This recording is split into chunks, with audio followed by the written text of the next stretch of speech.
Chers étudiants, mesdames, messieurs, bienvenue à notre masterclass sur l'affaire Valérie Bacot, organisation supérieure du droit.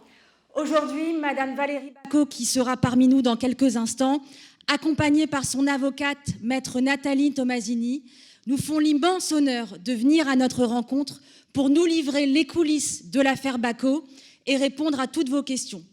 C'est un événement tout simplement exceptionnel qui se jouera en 2 actes, avec l'acte 1, aujourd'hui, retour sur l'affaire Bacot, les faits, la procédure, les enjeux, la médiatisation de l'affaire, et puis dans un second temps, l'acte 2, au terme duquel les étudiants de l'Institut supérieur du droit auront la chance de plaider pour la défense de Madame Bacot à partir de l'ordonnance de mise en accusation à laquelle ils ont accès.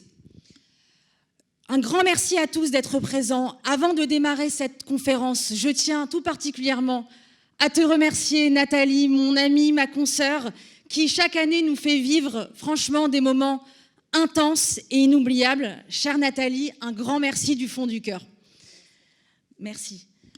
Aujourd'hui, je ne suis pas seule, je suis également accompagnée par ma consoeur et amie Martine Boucara, votre directrice des études, qui est avec nous aujourd'hui. Merci Martine pour ta présence et ta confiance.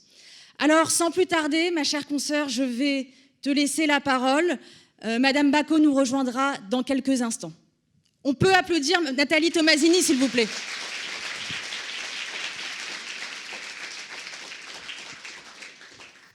Bonjour, bonjour à toutes, bonjour à tous. Ça fait du bien, je trouve que le public est très mixte. Il y a presque autant d'hommes que de femmes. Ça prouve que ça évolue, que la société évolue sur ces sujets. Je voudrais préalablement remercier l'Institut supérieur du droit qui m'a fait l'honneur de m'inviter une seconde fois, puisque l'année dernière, j'étais exactement à la même place, il y a pratiquement 1 an de cela, pour vous parler de l'affaire de Jacqueline Sauvage. Aujourd'hui, ça sera donc l'affaire de Valérie Bacot. Et je tiens aussi particulièrement à remercier Amandine Sarfati, qui est une femme formidable, formidablement investie dans cette formation, dans votre formation, qui est particulièrement, je dirais, innovante, parce que, entre autres, elle vous permet de comprendre ce qu'est la profession d'avocat.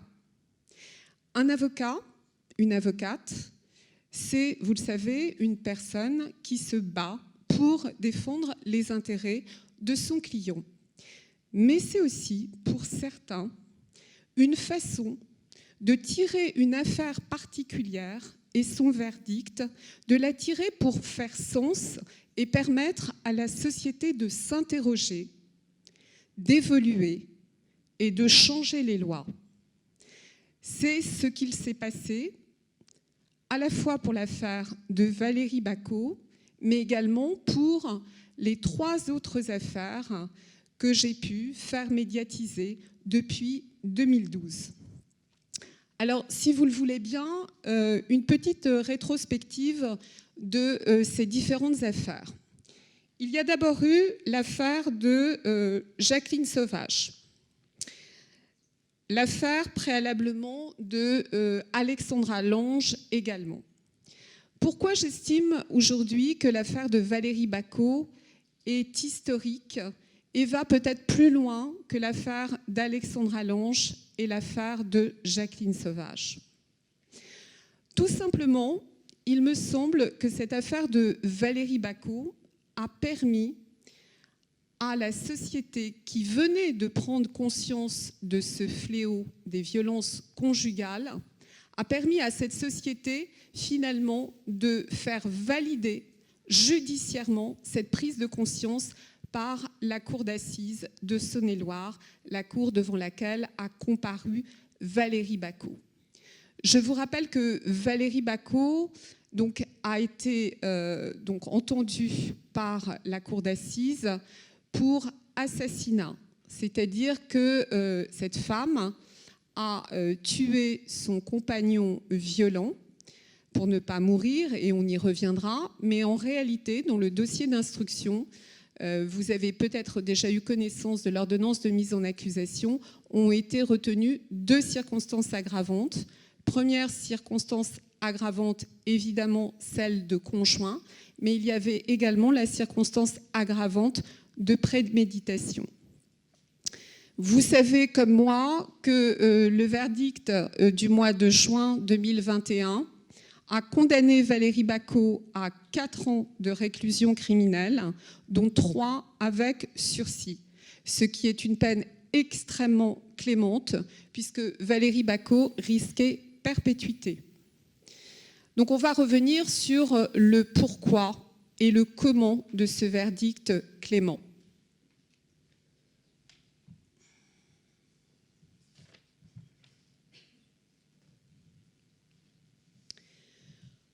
Tout d'abord, la Cour d'assises a reconnu Valérie Bacot comme victime.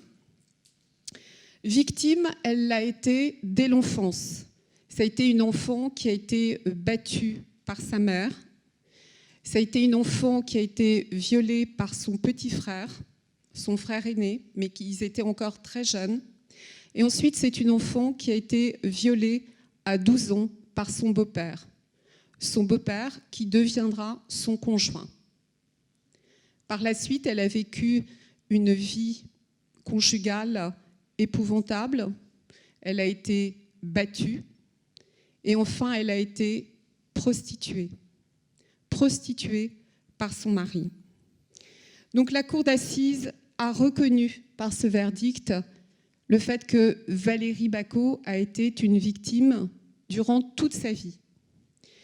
Par ailleurs, l'intérêt de ce dossier et de ce verdict, c'est que la Cour d'assises a reconnu qu'il y avait eu différents dysfonctionnements du système police-justice, à commencer par la correctionnalisation du viol, des faits de viol commis par le beau-père sur Valérie, puisque finalement ces faits ont été requalifiés en agression sexuelle. Premier dysfonctionnement.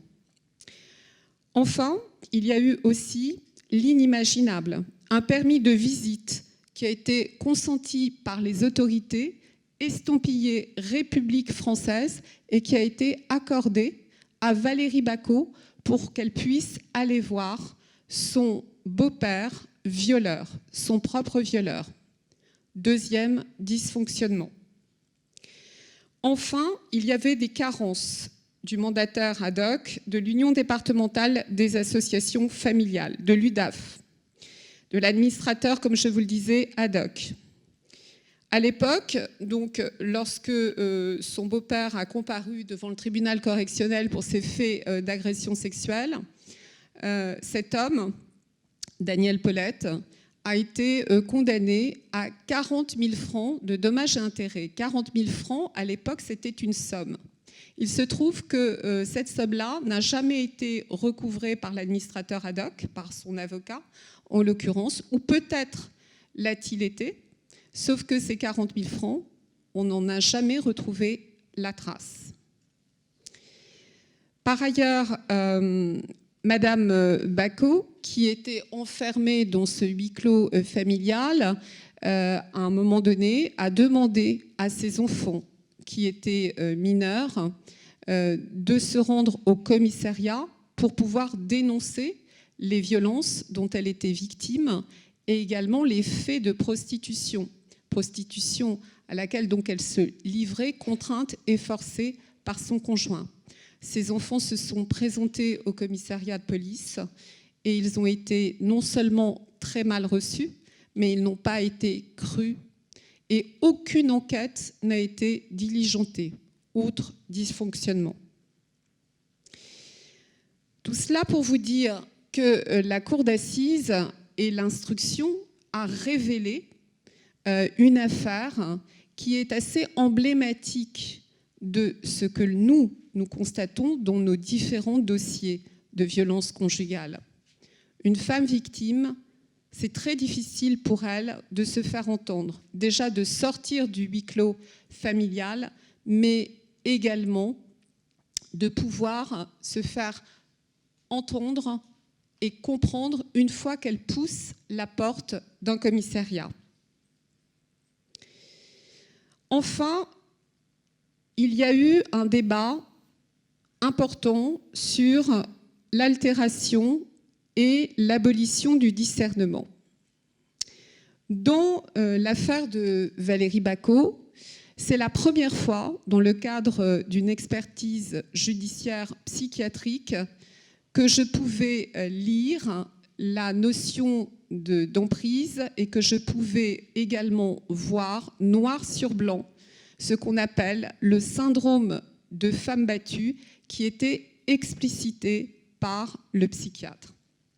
Cependant, il faut savoir que l'expert psychiatre, M. Prieur, à l'époque, dans ses conclusions, n'a pas retenu l'abolition du discernement, mais l'altération. Qu'est-ce que la différence de ces deux notions? L'altération du discernement, c'est le fait de ne pas pouvoir finalement décider d'une manière complètement consciente de ce que l'on va faire. Alors que l'abolition et c'est une circonstance atténuante, alors que l'abolition du discernement permet d'en tirer la conséquence qu'une personne dont le discernement est aboli est irresponsable totalement de ses actes. Donc évidemment, il y a une gradation. Aucun psychiatre ne peut déterminer exactement la limite qui sépare l'altération de l'abolition du discernement. Dans ce dossier, donc, l'expert ne va pas aller plus loin. Il ne va pas aller plus loin parce qu'il a expliqué à la barre que, eu égard au lexique qui était le sien, il ne pouvait pas, par rapport à la pathologie du syndrome de femme battue, il ne pouvait pas considérer que ça rentrait dans le champ des pathologies qui lui permettaient d'aller jusqu'à l'abolition du discernement. Je ne sais pas si vous le savez, mais c'est donc la stratégie et l'argumentation que j'ai choisie dans ce dossier. J'ai plaidé l'abolition du discernement et j'ai donc sollicité l'acquittement de Valérie Bacot.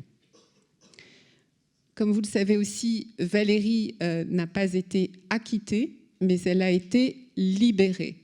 C'est-à-dire que l'ensemble des éléments que je viens d'évoquer a fait en sorte que sa peine a été la plus légère possible, puisqu'elle a été libérée compte tenu du fait qu'elle avait déjà fait 1 an de détention provisoire, donc 4 ans et 3 ans de sursis, avec 1 an de détention provisoire. Évidemment, Valérie ne retournait pas en prison. Donc il faut comprendre que pour plaider l'acquittement, j'ai été jusqu'au bout et j'ai évoqué l'abolition du discernement. Je savais qu'il y avait peu de chances, en l'état positif du droit, d'obtenir l'acquittement. Mais je savais aussi qu'il me fallait le plaider pour convaincre les jurés que si on était dans de l'altération du discernement très, très, très, très haut, en réalité, on pouvait imaginer qu'au moment du passage à l'acte, Valérie Bacot avait un discernement qui était totalement aboli. Pourquoi ? On revient un tout petit peu en arrière sur ce qu'on a appelé le syndrome de femme battue. Alors, ce syndrome de femme battue, il avait été mis en exergue il y a fort longtemps au Canada, en 1990, dans l'affaire d'Angélique Lavallée. En fait, c'était une affaire sensiblement similaire à celle de Valérie Bacot. C'est une femme qui avait vécu des violences inouïes pendant de très longues années, et ça, c'est important, pendant de très longues années, et qui, un soir, à l'occasion d'une énième dispute, d'une énième violence, a pris une arme, un fusil de chasse en l'occurrence, et a tiré de dos sur son conjoint violent. L'homme est décédé Et l'expert psychiatre, qui était un éminent psychiatre traumatologue qui s'occupait des victimes, a évoqué ce qu'on a appelé le syndrome de femme battue. C'est-à-dire que c'est un ensemble de signes cliniques qui ne permettent plus à ces femmes qui ont été fracassées pendant des années de prendre une autre décision raisonnable que de tuer pour ne pas mourir. En réalité, ces femmes n'ont plus la possibilité de penser comme vous et moi, de prendre une décision qu'on appelle raisonnable, c'est-à-dire déposer plainte, divorcer, partir. En fait, elles ont acquis ce qu'on appelle une impuissance, d'ailleurs on parle d'impuissance acquise. C'est comme, je prends souvent l'exemple d'une balle de tennis qu'on a trop frappée et ces balles ne rebondissent plus. Elles sont comme des balles en carton. Et ces femmes-là, c'est exactement la même chose. Alors, il y a une autre notion également, qui est la notion d'explosion de la mémoire traumatique pour expliquer le passage à l'acte.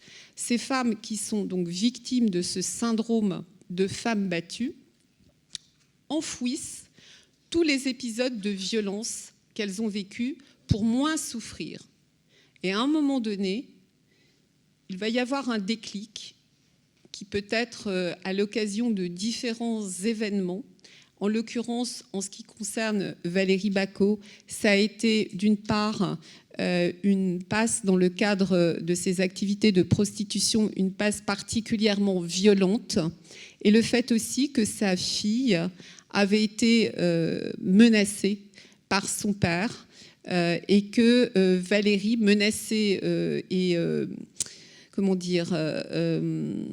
menacée sexuellement par des questions, j'entends, qui pouvaient évoquer, en tout cas c'est ce que Valérie en a pensé, qui pouvaient évoquer que sa fille allait de la même manière être prostituée par son père. Donc le tout combiné, ces deux éléments d'une violence extrêmement rare, à la fois physique et psychologique, ont été le déclic qui a fait que la mémoire traumatique de Valérie a explosé comme une bombe. Et il y a eu donc ce passage à l'acte. Donc deux choses, une emprise, donc notion d'emprise qui a été longuement évoquée à la fois par l'expert psychologue et par l'expert psychiatre. Syndrome de femme battue, ce que je viens de vous expliquer, qui a entraîné avec un événement, même deux événements particulièrement dramatiques, qui a entraîné l'explosion de la mémoire traumatique et ce passage à l'acte. D'où une plaidoirie se fondant sur l'abolition du discernement. Voilà ce que je pouvais vous dire du procès en tant que tel et en tant que juriste. Ce qu'il faut bien comprendre, c'est que dans l'historique des procès que je vous ai cités, à savoir Alexandra Lange, Jacqueline Sauvage et Valérie Bacot, on voit qu'il y a une progression dans la prise de conscience de la société. 2012, c'était l'affaire d'Alexandra Lange.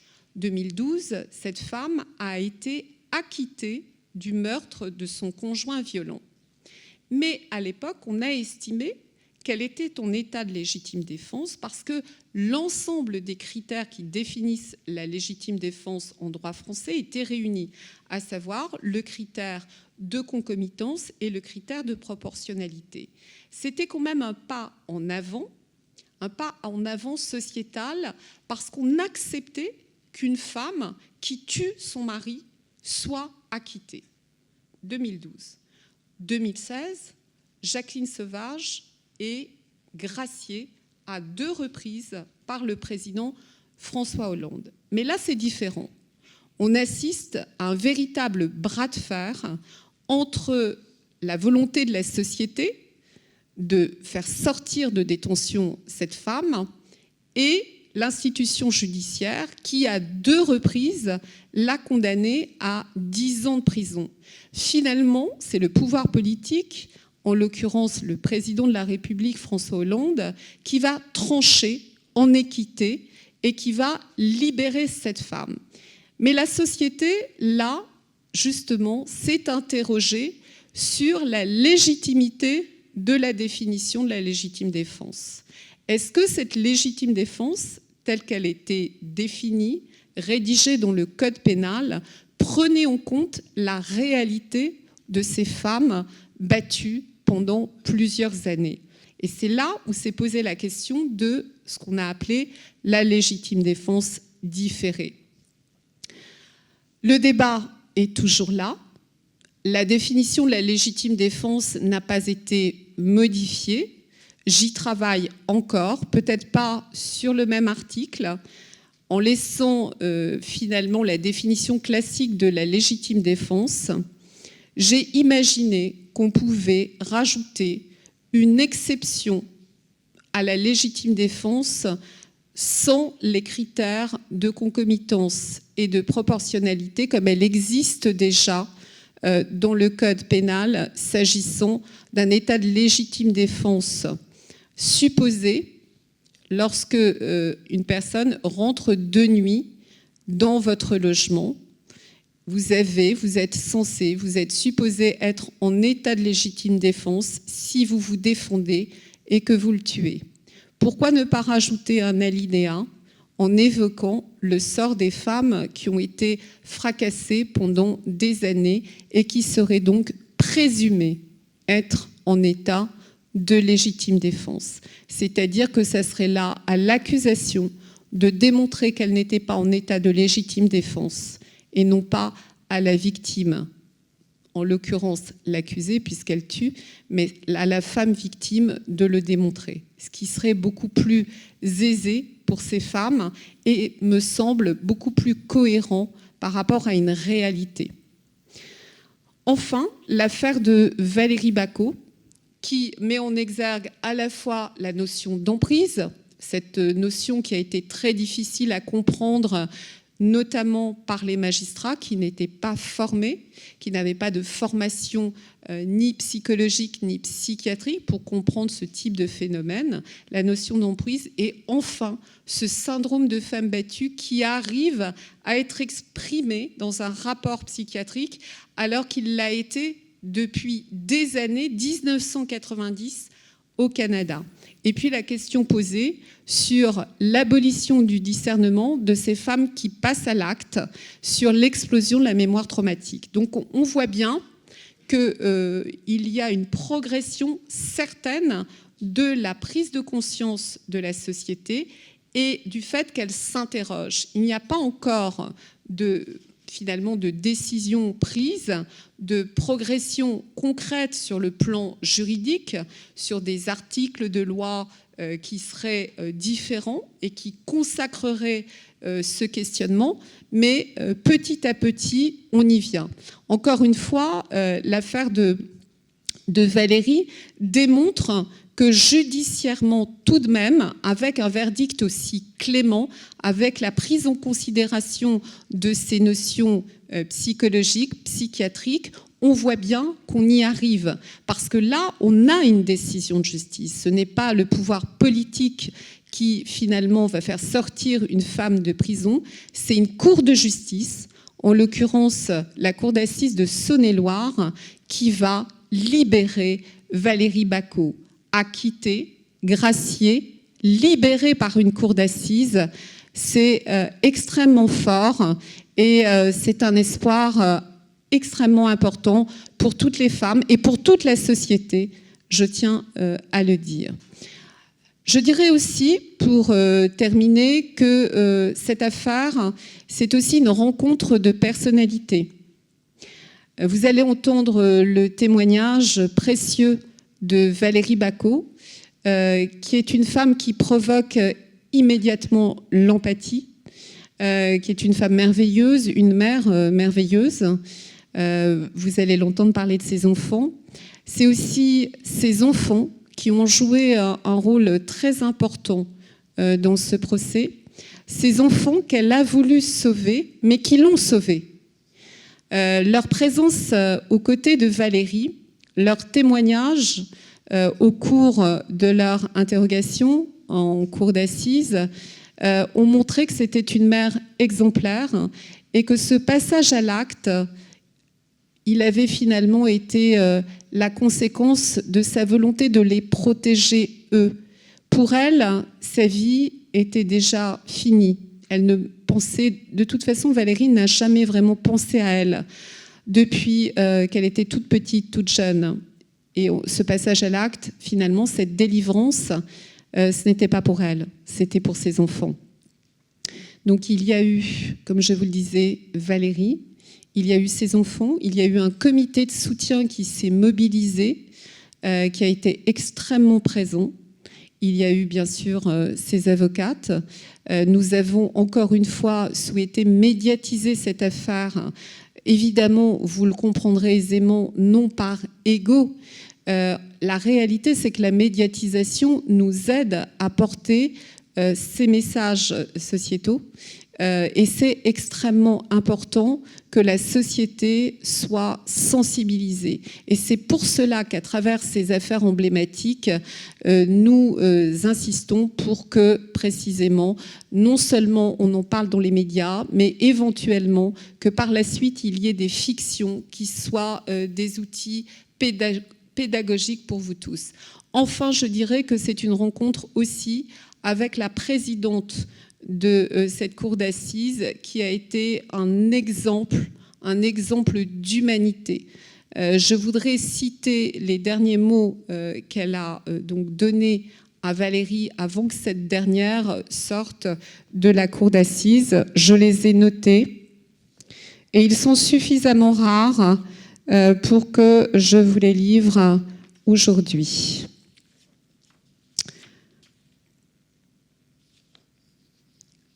Madame, la Cour dans son ensemble tient à vous souhaiter de retrouver la paix et la sérénité. Je vous remercie de votre écoute.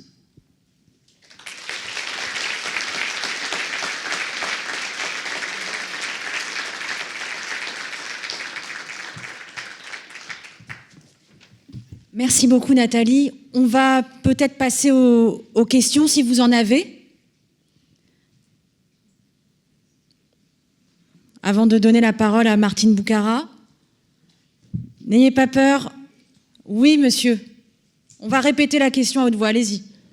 Est-ce qu'il est possible d'accéder au dossier Alors, est-il possible d'accéder au dossier ? Figurez-vous qu'à l'Institut supérieur du droit, grâce à Nathalie Tomasini, les étudiants ont eu accès à l'ordonnance de mise en accusation pour justement préparer les plaidoiries. Donc c'est une chance vraiment merveilleuse. J'espère que les étudiants de l'Institut supérieur du droit en sont conscients parce que c'est tout à fait exceptionnel. Et encore une fois, merci Nathalie parce que c'est vraiment magnifique de pouvoir accéder à cette OM. Alors moi, Martine, on te laisse la parole. Je vais peut-être poser une première question, si ma consoeur me le permet.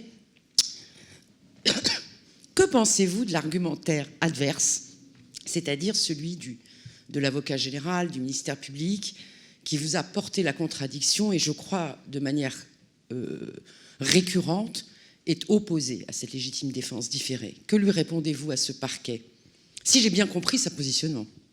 Alors, on parle de quelle affaire? Parce que la légitime défense différée, c'était l'affaire de Jacqueline Sauvage. Et donc, comme je vous l'ai indiqué, j'ai plaidé l'abolition du discernement et l'acquittement pour Valérie Bacot. Ce que j'entendais par ma question, plus largement, comment est-ce que le ministère public se comporte dans ces dossiers? Écoutez, j'allais vous dire assez mal, forcément. Mais ça, le ministère public, l'avocat général, vous le savez, représente la société. Donc cette société qui est quand même, on le sait, la société française à forte dominante patriarcale. Donc lorsqu'on s'arc-boute pour faire avancer les lois pour les femmes, et plus spécifiquement pour les femmes violentées, c'est toujours très compliqué. En revanche, dans l'affaire de Valérie Bacot, on voit bien que l'avocat général qui, au départ, était extrêmement réticent et assez insistant, voire même parfois violent dans son questionnement avec Valérie, a fléchi sous nos arguments, sous aussi les conclusions expertales. Et il s'est dit qu'il ne pouvait pas rendre un autre verdict que celui de la clémence. Et dans ses réquisitions, il l'a été clément, puisqu'il avait requis 5 ans d'emprisonnement avec 4 ans de sursis. Donc la Cour et les jurés ont baissé d'1 an, mais globalement, ça revenait au même, puisque lui-même souhaitait finalement la libération de Valérie Bacot. Mais je me souviens très bien avoir eu un échange avec lui.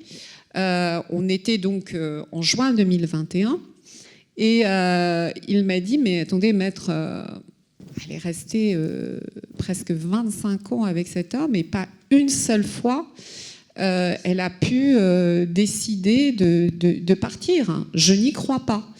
Donc, ça m'a quand même interpellée, parce que cette notion d'emprise, qui était quand même bien définie dans le rapport de l'expert psychologue, finalement, un magistrat qui n'en était pas d'ailleurs à sa première cour d'assises n'avait rien compris.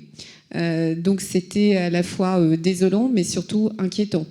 Voilà, donc la société, à part vous peut-être aujourd'hui, et d'autres, heureusement, qui sont convaincus des propos qui sont les miens et de mon combat, arrivent à comprendre pourquoi une femme ne part pas, pourquoi une femme a les pires difficultés à déposer plainte, encore aujourd'hui, même si, selon ce qu'on entend dans les médias, même s'il y a eu un Grenelle des violences faites aux femmes, un Grenelle de lutte contre les violences faites aux femmes, même si on en parle beaucoup aujourd'hui, c'est toujours très compliqué concrètement.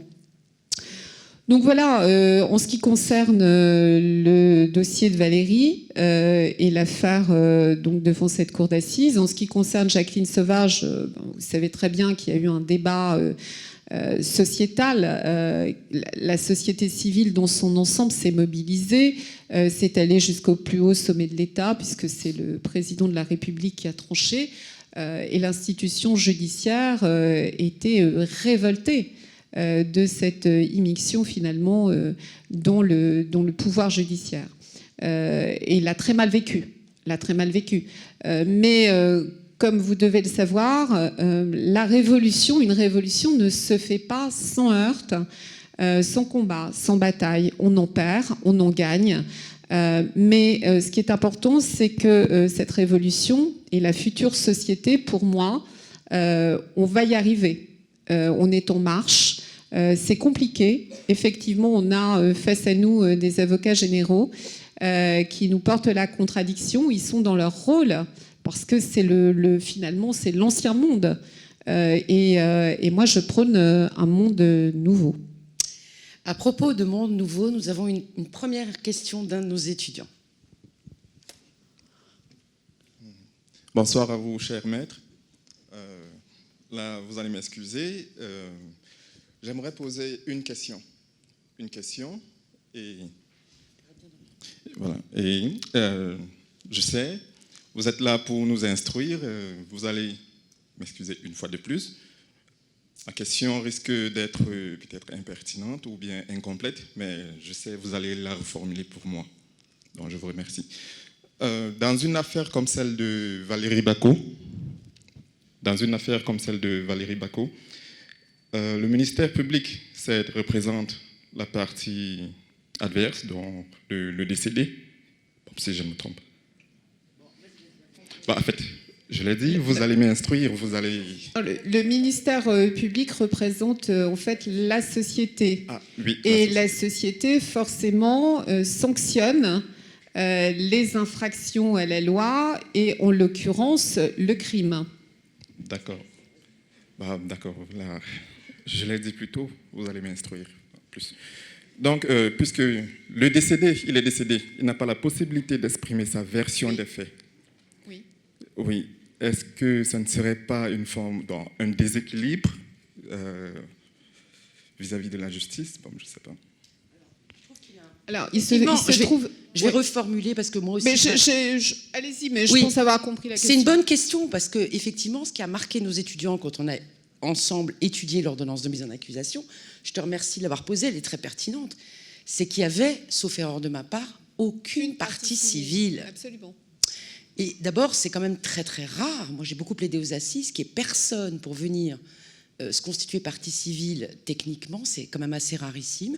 Et deuxièmement, quel rôle est-ce que l'absence totale de partie civile a joué à l'audience?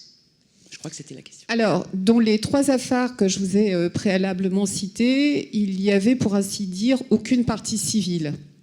C'est-à-dire que ces femmes qui tuent leurs conjoints violents, les conjoints violents, tout le monde le sait, qu'ils sont violents. Tout le monde, finalement, a des rapports exécrables avec ce type de personnages. Personne ne les aime et personne ne vient au procès, ni la famille, ni les amis. Dans l'affaire d'Alexandra Lange, seuls ses enfants étaient constitués partie civile parce qu'il y avait un administrateur ad hoc. Donc là, en l'occurrence, les enfants n'étaient pas contre leur mère, mais ils devaient être représentés. C'était les seules parties civiles. En ce qui concerne l'affaire de Jacqueline Sauvage, il y avait une des sœurs de Norbert Marot, donc du mari, une seule sœur qui, de surcroît, n'a pas eu finalement beaucoup de poids parce qu'elle ne l'avait pas vu pendant plusieurs années avant son décès. Donc le lien était manifestement pas très étroit. Et donc son témoignage n'a pas beaucoup pesé dans la balance. Et enfin, en ce qui concerne effectivement l'ex-mari de Valérie, il n'y avait personne. Donc on voit bien que dans ces affaires de violence conjugale extrême, puisqu'il y a mort d'un être humain, de l'autre côté de la barre, ces femmes sont certes accusées, mais elles sont victimes. Et c'est ça qu'il faut retenir. C'est pour ça qu'il y a très peu de parties civiles, parce que tout le monde connaît, en fait, tout le monde connaissait la personnalité de ces hommes. Voilà. Mais c'est vrai que la configuration est différente de celle des procès d'assises habituels, où effectivement il y a des parties civiles effectivement qui peuvent influencer aussi par leurs témoignages les jurés, ce qui n'est pas le cas dans ces procès-là. Nous avons d'autres questions. Alors je fais passer le micro rapidement à l'étudiant. Bonjour. Déjà, je tiens à vous remercier pour ce que vous faites parce que je trouve que c'est très très bien et très important. Déjà, est-ce qu'on peut dire que le mot emprise que vous avez employé, il est lié à la violence psychologique qu'une femme peut subir dans ce genre de situation? Et est-ce que vous pensez qu'aujourd'hui, dans les prisons de femmes, il y en a qui ont été condamnées pour ces crimes alors qu'en fait, au final, elles étaient victimes? Et si oui, est-ce qu'il existe un dispositif pour peut-être refaire juger l'affaire et peut-être leur permettre d'être libérées au final d'une situation qu'elles étaient juste victimes en fait de cette situation? Alors, il y a plusieurs questions en une. En ce qui concerne l'emprise, pour la définir d'une manière un peu imagée, c'est une toile d'araignée dans laquelle la femme victime ne va plus réussir à sortir. Une toile d'araignée qui va être tissée au fil de plusieurs années. Une toile d'araignée effectivement faite de violences psychologiques, de dénigrement constant, quotidien, qui va amener la femme à perdre toute estime d'elle-même, à ne plus croire en elle, à ne plus croire qu'elle puisse faire quelque chose par elle-même, seule.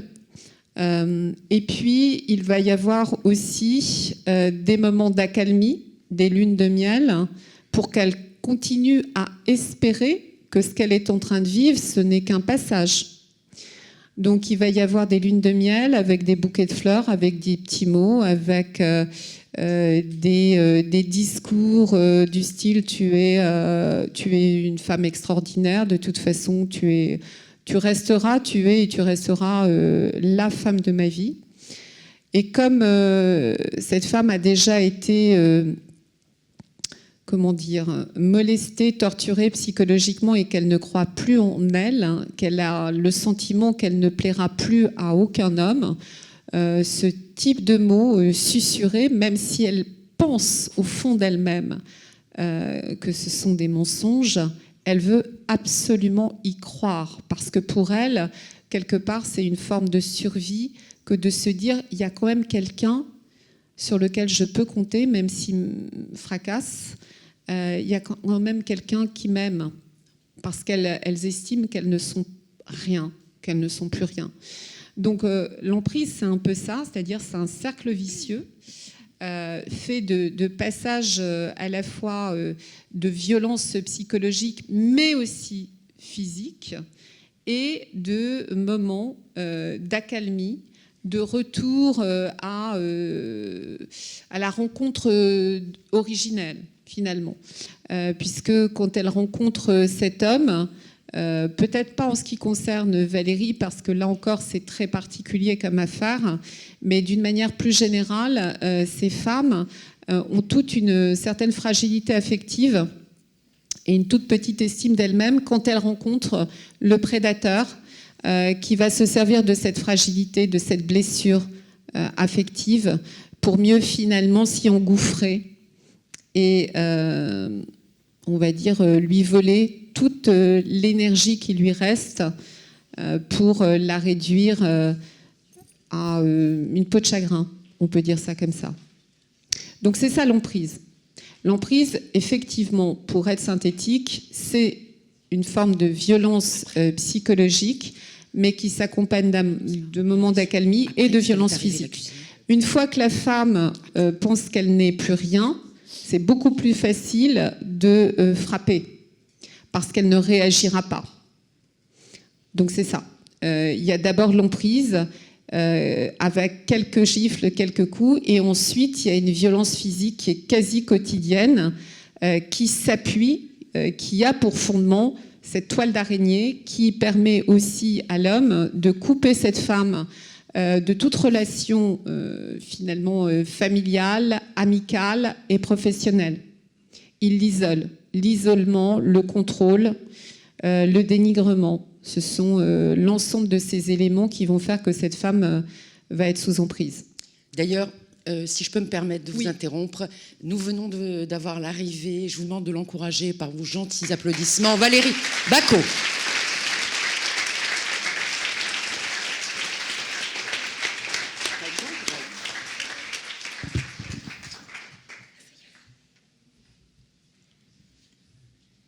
Alors, je pense qu'on va s'interrompre sur les questions. Je vais laisser Valérie s'exprimer et vous donner son témoignage. Et ensuite, on reprendra, si vous le voulez bien, le questionnement. Désolée du retard. Bonjour à tout le monde. Je ne sais pas trop comment commencer, quoi. Parce que je voyais l'emprise. Jusqu'à présent, j'ai évoqué juridiquement le procès. Et je pense ce qu'ils ont envie d'entendre, c'est à la fois ce que vous avez vécu, comment ça s'est passé pour vous lorsque vous avez été contrainte de passer à l'acte. Le passage à l'acte, c'était quoi? Qu'est-ce que vous avez ressenti? Et puis aujourd'hui, où vous en êtes? Je vous entendais parler de l'emprise. C'est justement ça qui fait qu'on se rend compte de rien du tout. En fait, c'est maintenant, c'était en prison où j'ai appris à comprendre exactement ce qui s'était passé. C'est qu'en fait, j'ai toujours vécu dans un autre univers, en fait. Et que je croyais que c'était l'univers de tout le monde, en quelque sorte. C'est que ça a commencé tellement quand j'étais petite que déjà, je me rends compte maintenant que déjà, il me programmait comme il le voulait. Parce qu'il avait... il avait le rôle du père, mais il avait le rôle du commandant, et que vous apprenez à pour pas souffrir vous-même, à faire ce qu'il vous dit. Et du coup, c'est vrai que ma famille ne m'a pas aidée non plus à m'en sortir. Ça, c'est sûr. Et je pense que c'est ce qui a fait aussi que c'était trop facile pour lui, en quelque sorte. Et ensuite, j'étais enceinte. Je ne savais pas où aller. J'avais personne. Ma mère m'avait mis dehors. Donc, pour moi, je n'avais pas le choix que d'aller avec. Et c'est toutes ces petites choses, comme vous disiez tout à l'heure, quand je suis arrivée, c'est des petites choses complètement bêtes. Et on y croit. C'est que juste une calotte ou chose comme ça. Il y a toujours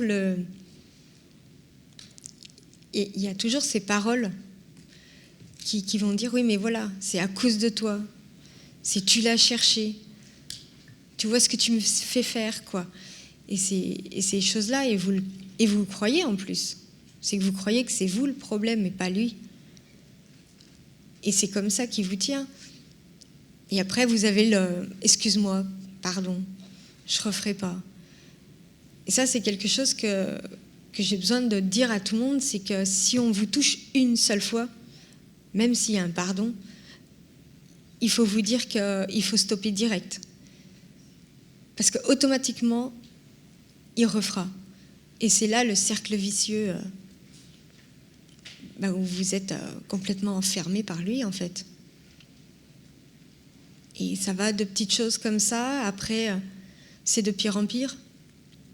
Jusqu'au jour où vous préférez qu'il vous frappe, au lieu de l'entendre vous dire toutes ces menaces et ces menaces de mort, et ces menaces que vous êtes rien du tout, mais vraiment rien, et vous vous sentez vraiment comme si vous étiez une chose, mais qui n'existe même pas, en fait. C'est ça, c'est très compliqué. Je pense que les gens qui l'ont vécu s'en rendent compte, enfin, la pression que ça nous fait, mais les gens qui n'ont pas vécu ne peuvent pas s'imaginer à quel point ça nous mange à l'intérieur. Comme maintenant, je vais très bien, physiquement, moralement, mon boulot, ma famille, tout va très très bien. Je suis très très heureuse comme ça, mais intérieurement, c'est toujours autant mort, quoi, en fait. Il n'y a pas de... Je fais beaucoup de progrès, mais je fais le yo-yo, c'est que je vais aller très bien et je vais repartir en déprime et j'aurai des mois où je vais pleurer, je ne vais plus rien faire parce que je sais plus ce que je suis, en quelque sorte. Et ça remonte, voilà. Je me rends compte, je sais comment arriver à remonter, mais voilà, et c'est là où je me dis qu'en fait, il gagne encore et toujours. J'avais l'espoir que le procès me fasse... pas me fasse passer un cap, mais m'aide à comprendre et à me dire j'ai gagné contre lui. En fait, je l'ai pas pris pour mon procès à moi, mais plus pour mon dernier combat contre lui. Ça m'a aidé à comprendre énormément sur mon enfance, à comprendre ce que j'ai vécu, en fait. Mais d'un autre côté, ça m'a pas aidé à avancer parce que je me sens toujours autant coupable de ce que j'ai fait et d'être un monstre et coupable de ne pas avoir eu du cran quand j'étais petite. En fait, je me dis que c'est pas lui le méchant, je le vois toujours comme c'est moi. C'est à cause de moi, parce que j'ai pas été assez forte quand j'étais petite, j'ai pas été assez forte toute ma vie, en fait.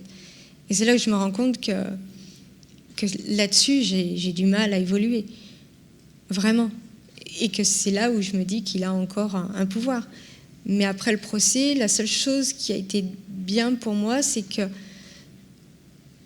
j'ai passé un cap où je ne le vois plus, je ne l'entends plus, je ne le sens plus. Et ça a été vraiment un gros soulagement. Vraiment un gros soulagement. Parce qu'il me hantait. Il me hante toujours, mais pas de la même façon. Maintenant, c'est vraiment les habitudes qu'il m'a données qu'il faut que je fasse disparaître. comme faire attention à moi, toujours surveiller derrière, toujours faire attention à tout ce qui m'entoure, vraiment être aux aguets de tout. Et même ça, ça nous mange, quoi. Ça nous mange.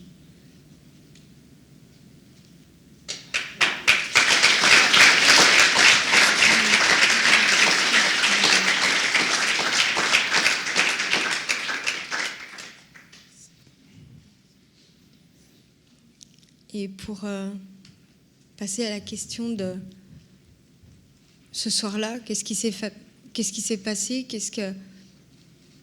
même moi, je me pose encore la question. C'est ça ça qui est compliqué, c'est que je me suis pas rendu compte de ce que j'ai fait, j'ai pas compris ce que j'ai fait, et je me pose encore les questions parce que moi, je le ressens, je le vis toujours, mais toujours par comment on dit ça, par petites étapes. Enfin, c'est vraiment, je sais pas comment l'expliquer. Je me revois pleurer, je me revois. Par flash. Oui, voilà, c'est très compliqué, quoi. Et de savoir qu'est-ce qui a déclenché ou quoi que ce soit, même moi, je ne le sais pas. C'est vraiment, je pense, une pression, une sensation de tout. J'ai tout revécu, ce qui s'était passé ce soir-là, j'ai revécu toute ma vie. J'ai vécu ce que ma fille m'avait dit, ce qui s'était passé à ce moment-là. Et j'ai vécu tout ça en même temps. Et je n'ai pas réfléchi à ce que j'ai fait ou quoi. Je me rappelle juste du flash et juste qu'il fallait que je me sauve pour ne pas mourir, quoi. C'est tout ce que je me souviens. Et moi, je ne savais même pas ce que j'avais fait.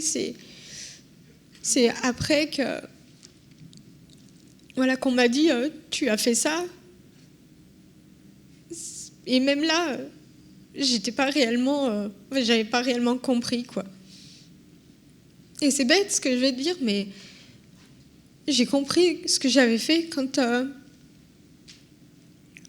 j'étais en prison, en fait. Parce que on a vécu tellement comme si il était là, que pour nous, il n'était pas mort, il était toujours là.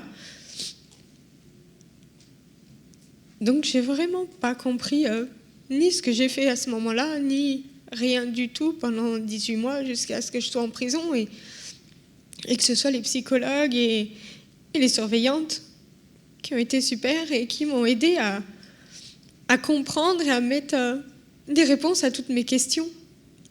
Et les experts psychiatres et psychologues.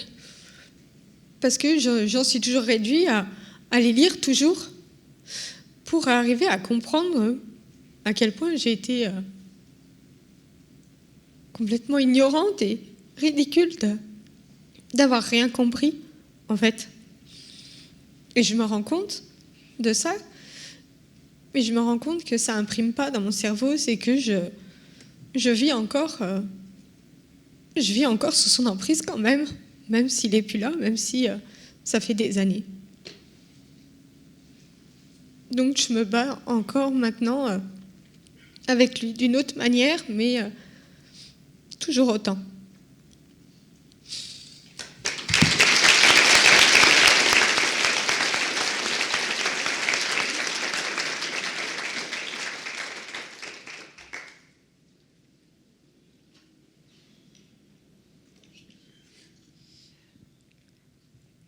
Je pense que c'est toujours un peu compliqué de reprendre la parole après un témoignage comme celui-là.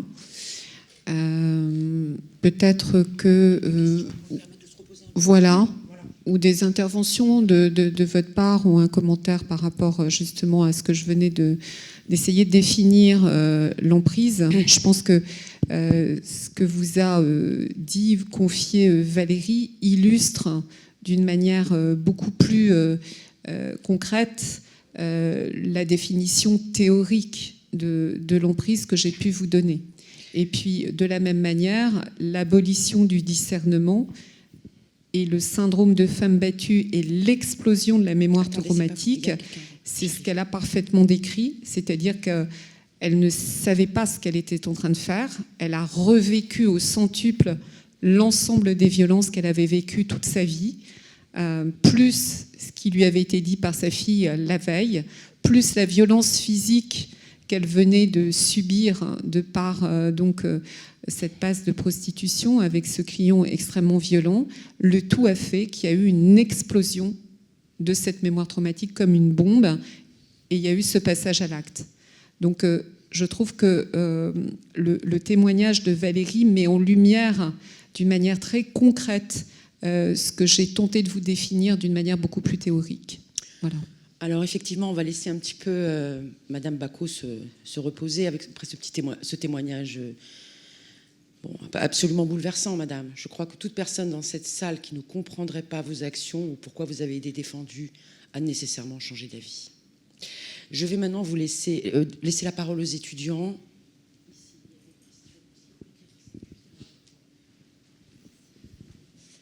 Bonjour. Ma question est, quelle a été votre réaction et celle de Madame Bacot à l'annonce du verdict à la fin du procès? Vous attendiez-vous à une telle clémence de la part de la Cour ou pas? Voilà, tout simplement. Vous allez discuter là. J'ai rien compris du tout. Parce que, en quelque sorte, toute cette semaine-là, en fait, je l'ai vécu vraiment comme le reste de ma vie. Je suis là, mais pas là. C'est que physiquement, je suis là et mentalement, je le suis, mais pas de la même façon que vous tous, en fait. Et j'ai rien compris à ce qu'il a dit, parce que moi, j'étais tellement focalisée sur j'y retourne et je passe ma vie en prison que j'ai même pas eu envie de comprendre non plus, je pense aussi. Et du coup, c'est vous qui m'aviez dit et que j'ai pas compris non plus. Et à force que vous me le répétiez, et je pense que c'est mon corps qui a craché. Ouais, il a craqué. Ouais, c'est que. Valérie a perdu connaissance, en fait, non pas à l'énoncé du verdict, mais lorsque je lui ai expliqué ce que ça voulait dire, c'est-à-dire qu'elle ne retournait pas en détention, et là, elle a perdu connaissance. C'est que j'ai pas. C'était tellement pas normal, et je le pense encore. Donc c'est vrai que vous allez me disputer là-dessus, mais je le pense encore. C'est que. Comme dit la juge, j'ai eu ma peine, il faut que je la prenne et que je fasse avec, mais intérieurement, je trouve que j'ai pas été assez punie. Je pense qu'en fait, je vais me punir moi-même en fait toute ma vie. Parce que j'étais tellement focalisée sur je mérite de vivre en prison, je mérite d'être punie de ce que j'ai fait. Qu'en fait, c'est ce que me dit ma psy, je m'auto-punis. J'ai pas été punie. Je suis contente de ma peine. Ça, il n'y a pas de souci, parce que pour moi, j'ai pu vivre avec mes enfants, et je pense que pour les autres, ça peut les aider. Donc je me dis, c'est un combat qui va peut-être aider tout le monde, en fait. Vous voyez ce que je veux dire? Tout à fait. C'est que. On a une question là-dessus pour vous, justement. D'accord. De ce merveilleux combat que vous menez qui peut aider tout le monde. Je vous donne la parole, madame. Bonjour, maître, vous me connaissez. C'est bon, pardon. Donc, j'ai été médiatisée aussi sur CNews. Je suis une ancienne femme victime de violences conjugales. Je me bats depuis 2012. C'est Alexandra Lange qui m'a sauvé la vie parce que j'ai regardé ce film L'Emprise, ce qui m'a permis d'avoir des déclics. Parce que vous, effectivement, vous le dites bien, c'est cette fameuse toile d'araignée. J'étais aussi enfant frappée, tout ce qu'on veut. Donc, effectivement, on n'a pas ce, entre guillemets, discernement. Effectivement, à tout moment, on peut exploser. Je voulais te dire merci beaucoup parce que grâce à ton témoignage, tu fais avancer la cause et tu ne devrais pas te sentir encore coupable. Parce que moi, j'ai envie de te dire merci parce que tu as libéré quand même aussi tes enfants, parce que dans tout ce combat, on emmène nos enfants avec nous. Malheureusement, on a toujours des enfants. Et si je me bats aujourd'hui aussi, moi, c'est pour mes 2 enfants qui sont tombés à la suite de ça gravement malades. Et quand on a des enfants qui sont gravement malades, on n'a plus rien à perdre. Donc, je vais aller jusqu'au bout aussi. Et puis, des fois, Maître, quand je vous entends, je me suis dit que ce fameux soir où il a voulu me jeter par-dessus le balcon, où il m'a étranglé et tout, je me suis dit que c'était dommage qu'il n'aille pas jusqu'au bout, parce que peut-être que mes enfants auraient été protégés. Ou alors, des fois, je me dis, c'est dommage pour moi. Maintenant que ça avance beaucoup, c'est dommage que moi, je ne suis pas passée à l'acte, et pourtant, je vous garantis que les moments que tu avais vécus, je les ai vécus, parce que on sait qu'on est dans un trou noir. Et ce trou noir, c'est affreux. On ne sait pas comment on va s'en sortir. En tous les cas, je suis là aujourd'hui pour te dire merci, pour vous dire merci, pour dire à tous ces jeunes avocats aussi merci de nous soutenir, de soutenir la cause, parce que vraiment, c'est vous demain qui allez faire bouger les choses. Et merci infiniment de vous mobiliser pour cette cause, et de voir qu'il y a autant d'hommes aujourd'hui me fait plaisir aussi, parce que dans nos combats, où il y a beaucoup de femmes, et là de voir tellement d'hommes, ça nous touche. En tous les cas, ne sois pas profite de la vie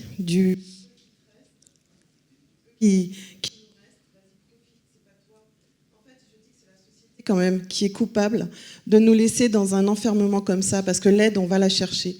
On va chercher, on va essayer de porter plainte, et on est toujours mal accueillis. Moi, j'aide les femmes maintenant à mon tour, et on est toujours mal reçus dans les commissariats. On est toujours, la femme, de toute façon, victime de violences conjugales. On est vraiment mal considérés. Voilà. Bon. Merci.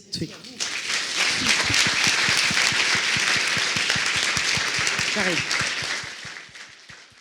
Alors, je crois que c'était plutôt un témoignage qu'une question. Je vais donner la parole justement à un garçon de l'Institut supérieur du droit qui a une question à poser. Tu te lèves,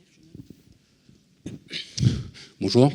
Déjà, je voulais signaler, remercier Madame Bacot et la dame précédente qui a témoigné, parce qu'il faut quand même avoir du courage.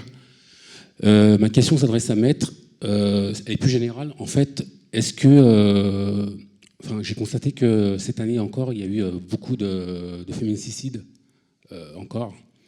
Est-ce que du coup il y a des initiatives qui sont prises pour faire évoluer les choses? Est-ce que le garde des Sceaux a été interpellé à ce sujet? Et si oui, est-ce que ça va bouger d'ici là, parce que on parle beaucoup de ça, mais est-ce que concrètement il y a des choses qui sont prises est-ce qu'il y a des initiatives qui sont prises à ce sujet en fait? La prise en charge par les autorités.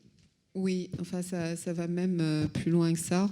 Je crois que c'est déjà une question de volonté de faire, volonté de dire et de communiquer. Ça, je crois qu'on est tous d'accord. Ça a été fait dans le cadre donc de ce quinquennat d'Emmanuel Macron. En revanche, volonté de faire et mesures concrètes et déterminantes, il y a encore beaucoup de chemin.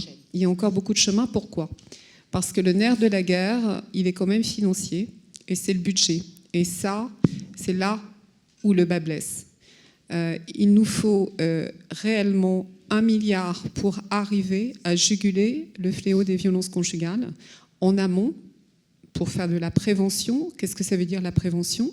C'est de la formation déjà, de tous les intervenants autour de cette thématique, que ce soit les officiers de police judiciaire, les gendarmes, les magistrats, les avocats.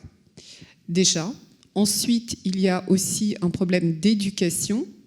Et pourtant, ce n'est pas faute de l'avoir évoqué dans 3 plans, même plus, 5 plans triennaux. Donc ça fait 15 ans qu'on évoque la nécessité d'inclure dans les programmes scolaires, que ce soit en primaire ou dans les lycées, des cours qui s'assimileraient à des cours d'instruction civique, c'est-à-dire expliquer le respect, les rapports entre les garçons, les femmes, comment ça doit se passer.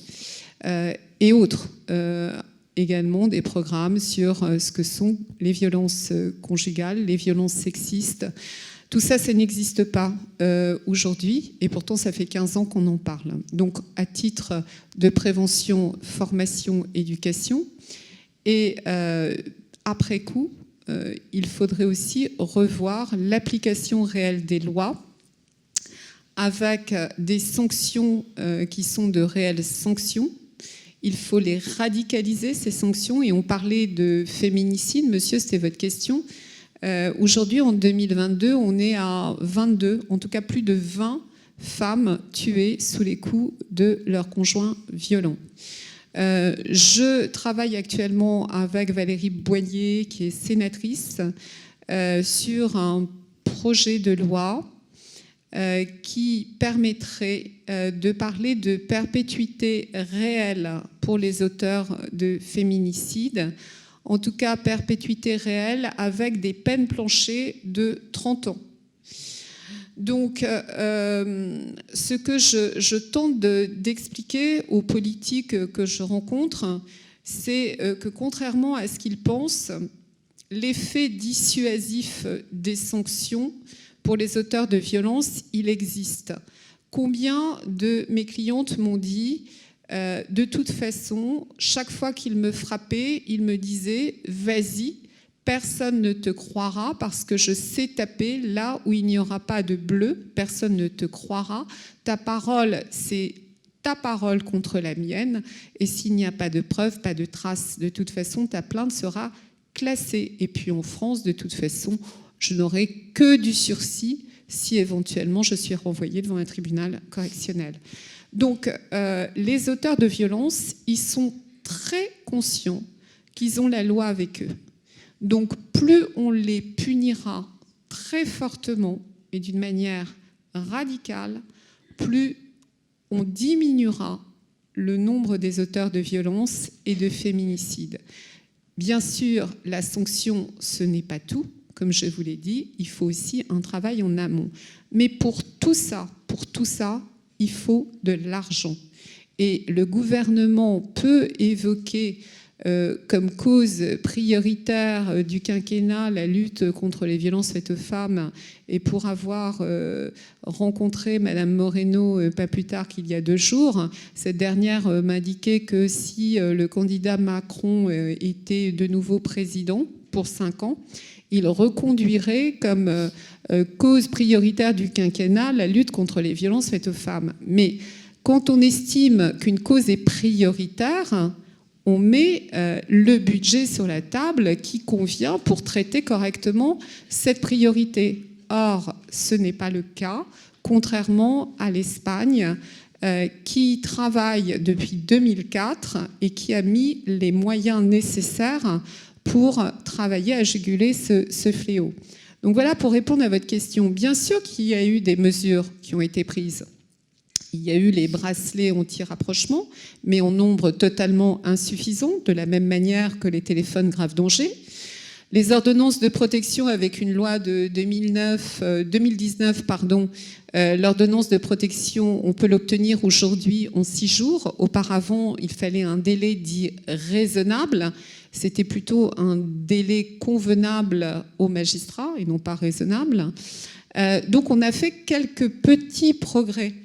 Mais encore une fois, et j'entendais témoigner madame, on est en 2022 et encore aujourd'hui, j'ai des clientes qui viennent me voir dans mon cabinet et qui me disent « Maître, ils n'ont pas voulu prendre ma plainte », alors qu'ils n'ont pas le droit de le faire, ne pas prendre une plainte. Mais ça existe encore et donc il faut que ce soit un avocat qui téléphone au commissariat et qui les menace en disant « Ah très bien, est-ce que vous pouvez me donner votre nom ?» En général, ils ne le donnent pas, donc on connaît le nom du commissariat. Et moi de dire « Très bien, bien écoutez, je vais écrire au procureur ou alors je vais médiatiser. » Et là, bizarrement, la cliente peut déposer plainte. C'est quand même quelque chose d'incroyable. Donc c'est toujours le cas. Donc je suis à la fois, je veux y croire, puisque sinon je ne me battrai plus. Je pense qu'il ne faut rien lâcher, mais en même temps, c'est extrêmement lent pour faire comprendre la réalité de ce que vivent ces femmes. Et je vous dirais que mardi soir prochain, il y a donc une soirée thématique, je me permets d'en faire la porte-parole. Il y a une soirée thématique sur M6 sur les violences faites aux femmes, avec un téléfilm qui retrace la vie d'une de mes clientes. Donc la vie de Laure Harra, pour ne pas la nommer, mais elle est nommée dans le film de toute façon.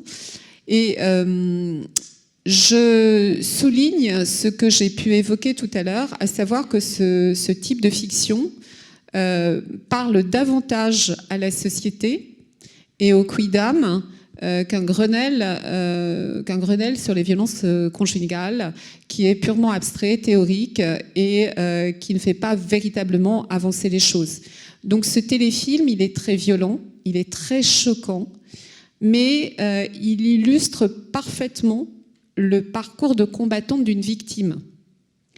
Le fait de ne pas pouvoir déjà déposer plainte, et lorsqu'on dépose plainte, qu'on ne nous entende pas, puisque c'est une histoire qui est mêlée également, qui est tricotée. Ce sont deux histoires en réalité, deux histoires tricotées, celle de Julie Douib, cette jeune femme corse qui a été assassinée par son conjoint, et celle de Laura Rapp, donc une de mes clientes, qui s'en est sortie et qui est une survivante.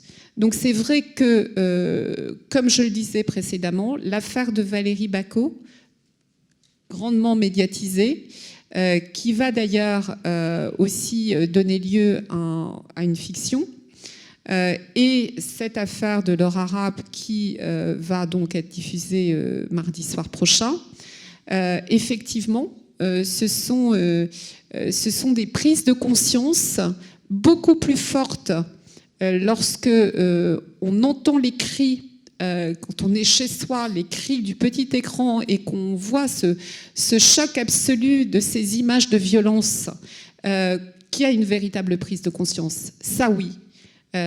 On est happé par le film et on se dit, mais il y a vraiment un gros problème sociétal. Et c'est pas en écoutant notre ministre actuel à l'égalité des droits ou anciennement Marlène Schiappa qu'on va bouger et faire bouger les lignes. Nathalie, merci. Merci beaucoup encore pour cette réponse. Une étudiante qui se lève pour poser sa question. Mets-toi debout et tu parles bien dans le micro. Bonjour, merci beaucoup. Morgane Pointet, affairiste, mais c'est vrai qu'en écoutant votre combat et votre témoignage, on se dit que peut-être on s'est trompé de spé. Deux questions très personnelles. Madame Bacot, en tant que victime, quand vous rencontrez Maître Tomasini, qu'est-ce que vous attendez finalement de l'avocate, de la femme qui est en train de vous écouter? Et ensuite, Maître Tomasini, alors peut-être le cas particulier de Madame Bacot, mais en général, en tant que femme, quand vous rentrez à huis clos, et qu'est-ce que vous dites à ces femmes? Quand vous prenez l'ampleur de ce dossier, qu'est-ce que vous leur répondez? Merci. C'est vrai que voilà, quand je vous ai rencontré, c'était vraiment la chose, c'était est-ce que vous allez me croire? C'est ça, parce que on est tellement dans un autre univers qu'on croit que tout ce qu'on dit, c'est des mensonges. Vous voyez, même encore maintenant, il y a des fois, est-ce que vous me croyez? Et elle a été à l'écoute, elle m'a aidé à comprendre beaucoup de choses, à apprendre beaucoup de choses sur toute ma vie. Et oui, elle a fait partie de ma famille pour m'aider à me reconstruire, à comprendre. Et c'est grâce à elle que je suis là maintenant, parce qu'elle a un besoin de ce combat. Et moi, j'ai besoin aussi de ce combat. C'est qu'en fait, je pense qu'on le fait intérieurement. Moi, je le fais pour me dire que je suis capable de faire quelque chose de bien. Parce que quand vous êtes toujours rabaissé, vous pensez pas que vous êtes capable de faire du bien autour de vous. Et je me dis que personne ne mérite ça. Mais vraiment personne. Donc si je peux faire quoi que ce soit pour arriver à aider les autres personnes à réagir, comme pour les films, ou n'importe quoi, je pense qu'il faut rentrer dans le huis clos d'une manière ou d'une autre. Et c'est ça qui est super compliqué. C'est de rentrer, mais discrètement, pour que ça fasse, comme vous disiez, tilt dans la tête. Et Maître Tomasini, son rôle, c'est vraiment de prendre soin de nous écouter, de nous apprendre à comprendre ce qui nous est arrivé et de nous guérir en même temps, parce qu'elle nous guérit et elle prend soin de nous et elle fait tout pour que ça arrive plus à personne. Donc c'est un peu, comme je disais avec une autre personne qui a joué ce rôle-là, que j'ai rencontré il n'y a pas si longtemps, c'est que c'est notre Père Noël en fait. C'est que elle est là et elle prend soin de nous et elle fait tout pour nous. Et c'est ce qu'on a besoin en fait, parce qu'on ne connaît pas ça en fait. On ne connaît pas ça. Et c'est une femme. Et du coup, ça joue énormément parce que c'est pas que j'ai quelque chose contre les hommes, mais c'est assez compliqué. Et d'avoir une femme, c'est beaucoup plus rassurant. Et on se sent un peu plus comprise parce qu'on n'a pas la même mentalité non plus que les hommes. Et ça, je veux dire aussi là-dessus, c'est que la dame disait qu'il y avait beaucoup plus d'hommes. J'ai fait pas mal de conférences dans les écoles.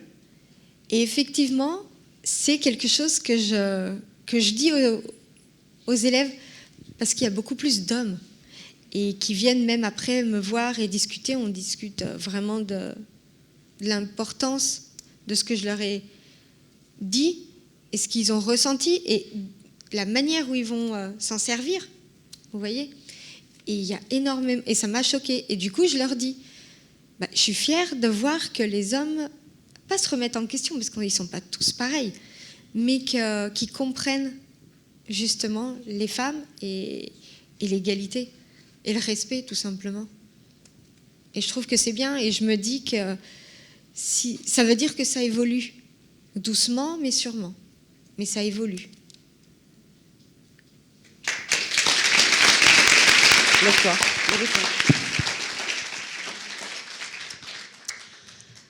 Alors, je suis assez émue par ce que vient de dire Valérie, parce qu'on ne s'était jamais dit l'une à l'autre ce qu'on avait pensé de notre première rencontre et puis de notre cheminement côte à côte.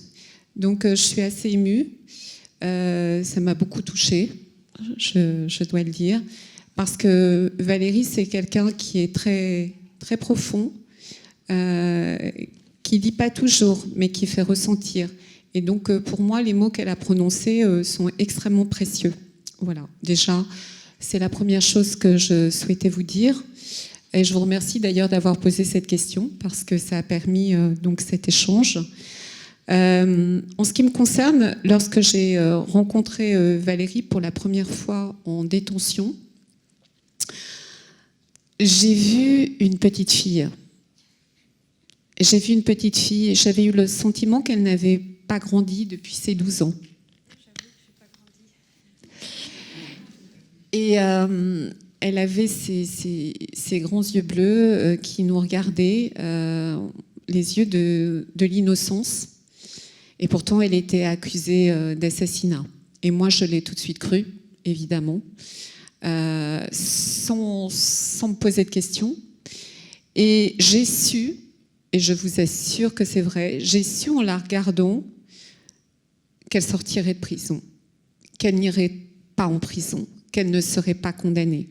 Parce qu'il se dégageait d'elle une force, une énergie, et puis une empathie immédiate qu'on ressentait en l'écoutant et en la regardant.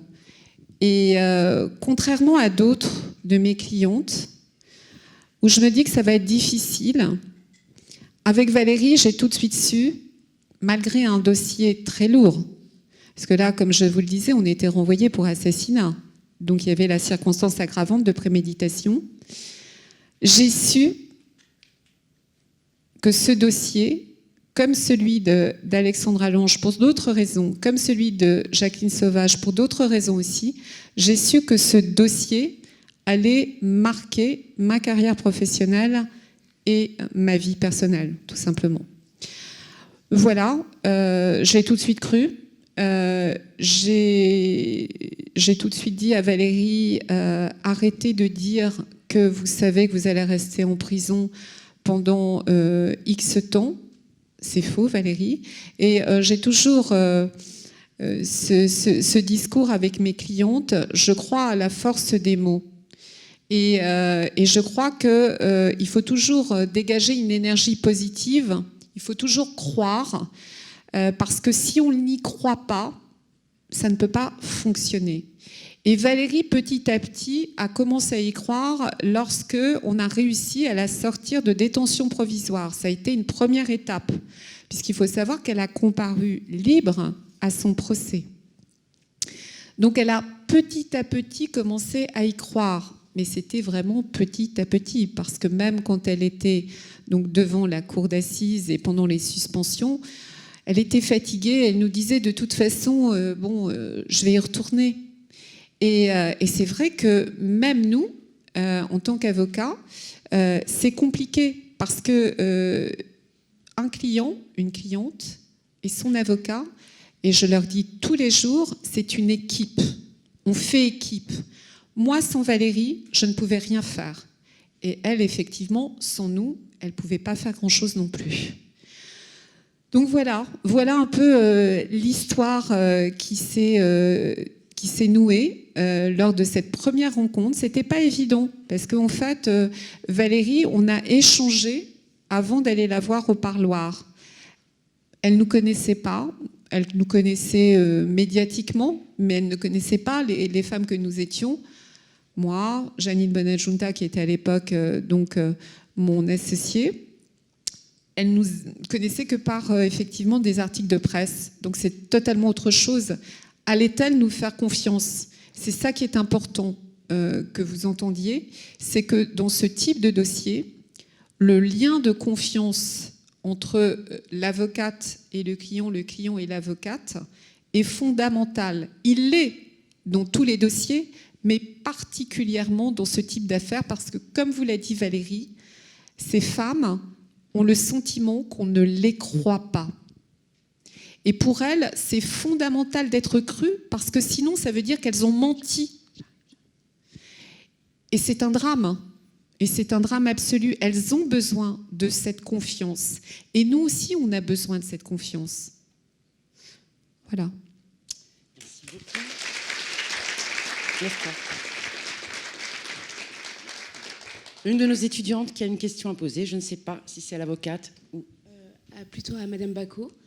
Bonjour Maître Tomasini, bonjour Madame Bacco. Voilà, il me semble que l'année dernière, vous avez témoigné auprès de la délégation des droits des femmes au Sénat. C'était l'année dernière. Vous avez souligné le fait que dans les zones rurales, il était vraiment difficile de mettre en place des dispositifs qui permettraient de venir en aide à des femmes qui ont vécu la même chose que vous. Est-ce que depuis le temps, vous avez réussi à mettre des choses en place ou alors même, est-ce que vous avez senti que la situation a évolué depuis votre histoire dans ces zones? Alors, il n'y a pas longtemps, j'ai discuté avec une gendarme de chez nous. Ça n'a pas évolué. Vraiment, légèrement, la différence, c'est qu'on a un centre, un tout petit centre, mais on a un centre. Même ce centre, il devait être dans une ville à côté, à 20 minutes. Au dernier moment, ils n'en ont plus voulu. L'autre grande ville n'en a pas voulu. Du coup, il n'y a que la ville où je suis qui a eu le courage, il faut dire ce qui est, c'est un courage de vouloir le faire. Pourtant, je trouve ça bizarre de dire un courage, mais c'est ça en fait, c'est avoir le culot de le faire. Pourtant, ça ne devrait pas être dans ce sens-là. Et ce qui est de porter plainte ou choses comme ça, même mes enfants qui ont eu des soucis avec des voisins ou menaces de mort, choses comme ça, même juste ça, ils ne sont pas capables de le faire. Donc c'est vrai que, comme dans tous les métiers, il y a des bons, il y a des mauvais. Et j'en ai parlé justement, et elle me dit, oui, c'est vrai qu'on a quelques personnes qui sont encore dans une mentalité. Et je lui ai dit, je ne comprends pas. Du moment qu'ils ont leur tenue, ils sont la loi, ils devraient enlever leur mentalité. Ils ont la mentalité qu'ils veulent, mais quand ils sont au boulot, ils devraient faire les choses dans l'ordre, mais pas avoir leur propre jugement. Ils n'ont pas le droit. Sinon, je pense qu'ils devraient changer de travail. C'est qu'ils ne sont pas respectueux de leur travail, justement. Et à part la loi, c'est quand même une des priorités. On devrait aller vers eux en premier. Et en fait, ils font tout pour qu'on n'y aille pas, tout simplement. Et alors, le peu qu'on y va, si c'est pour se faire recaler, c'est... Je veux dire, nous, on a besoin, justement, de quelqu'un qui nous croit, parce que même nous, on ne se croit pas nous-mêmes. C'est qu'on ne sait pas, on croit que c'est nous les méchants, on croit que c'est notre faute, qu'on le mérite.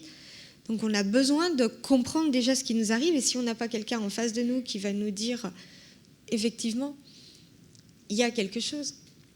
Juste un exemple, mon fils a fait son stage à la police municipale. On se dit, dans la logique, même ça, il a fait un stage, il m'a dit, ils m'ont fait la réflexion, sort du bureau, c'est pour la violence conjugale. Tu sais ce que c'est, on ne va pas t'y expliquer. Vous dites ça pourquoi? Voilà. Il a été aux pompes funèbres devant une personne âgée qui était décédée, ils ont fait leurs papiers et choses comme ça. Il me dit, mais ils n'ont pas de respect. Je dis, mais pourquoi? Qu'est-ce qui s'est passé?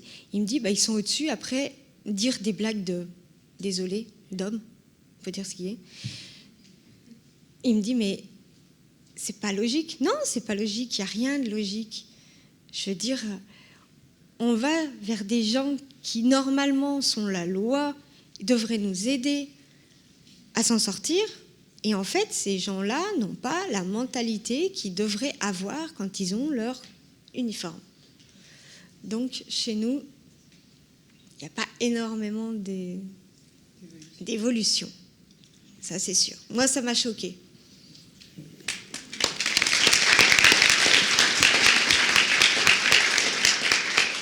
Alors, bonjour, justement pour rebondir sur ce que vous disiez, à l'aube de 2023, la police ne prend pas les plaintes de toutes les femmes, la police ne croit pas les femmes. Comment mettre, aujourd'hui même dans notre gouvernement, on a des ministres qui sont accusés de viol, mais on n'enquête pas sur eux. Comment la police peut être au téléphone avec une victime d'agression sexuelle et l'insulter alors qu'elle n'a même pas encore raccroché? Comment ces femmes, et même vous faites pour y croire, vous faites pour croire que ces femmes vont réussir à parler et à continuer de vouloir parler devant ces représentants de l'autorité? Je pense que c'est pour ça qu'on se bat. C'est qu'il faut qu'on y croie, parce que si on n'y croit pas et qu'on ne se secoue pas, ça veut dire qu'on abandonne tout le monde. Pour moi, c'est pas possible. Je veux dire... Alors, simplement, statistiquement, il y a 2% de femmes qui déposent plainte pour rien. Donc, il y a 98% des plaintes déposées qui le sont pour des faits réels, pour des violences conjugales caractérisées. Ces chiffres, pourtant, on les connaît. C'est comme s'agissant de la parole des enfants, parce que là, on parle de la parole des femmes. Mais aujourd'hui, un de mes combats, c'est aussi la protection des enfants victimes. Il faut aussi savoir que les enfants qui ont été témoins des violences conjugales sont des victimes à part entière. De la même manière, la parole des enfants, elle est décrédibilisée depuis Outreau, où a sévi notre ministre de la Justice. Je suis désolée de le rappeler. Donc votre question est pertinente parce qu'effectivement, nous avons au gouvernement un ministre de l'Intérieur qui a été quand même témoin assisté dans une affaire de viol et d'agression sexuelle, et un ministre de la Justice qui a longtemps été un avocat d'auteur de violences conjugales et de féminicide. Donc c'est vrai qu'il y a une contradiction évidente, il y a un paradoxe clair entre une volonté affichée du gouvernement de prioriser la lutte contre les violences faites aux femmes et le fait d'avoir nommé de tels ministres à des ministères clés. Donc, ceci étant dit, très peu de femmes qui déposent plainte pour rien, très peu d'enfants qui évoquent des maltraitances et des viols alors que ce n'est pas le cas pour les deux, que ce soit la parole des femmes ou la parole des enfants. C'est 2% de fausses déclarations. Il faut le savoir. Et l'ensemble des psychiatres le disent, l'évoquent, le soulignent, que ce soit s'agissant de la parole des femmes ou que ce soit celle des enfants. Pourquoi ? Parce que effectivement, le parcours que je vous décrivais et que vous verrez peut-être mardi soir, le parcours de la victime est un parcours de combattante. Donc quand vous déposez plainte, c'est le début d'un parcours très très difficile. Donc pourquoi déposer plainte ? Pour ensuite avoir une confrontation, pour ensuite faire renvoyer son mari qui ne serait pas violent devant un tribunal correctionnel, sachant que la plupart des plaintes sont classées sans suite. C'est une démarche qui n'a aucun sens. En fait, c'est les officiers de police judiciaire et les magistrats qui, pendant longtemps, ont pensé que certaines femmes déposaient plainte pour pouvoir finalement obtenir, dans le cadre des séparations, des divorces, la maison, l'argent et la résidence des enfants. Donc, ils ont toujours estimé que c'était la femme qui était, par définition, la tentatrice, la manipulatrice. Vous savez, c'est dès l'origine, hein, c'est l'image d'Ève et d'Adam. Donc l'inconscient collectif, il est là. Et donc on a toujours diabolisé les femmes. Donc ça part de là. Et un dépôt de plainte fait et uniquement fait pour obtenir gain de cause devant un juge aux affaires familiales, ça n'existe pas.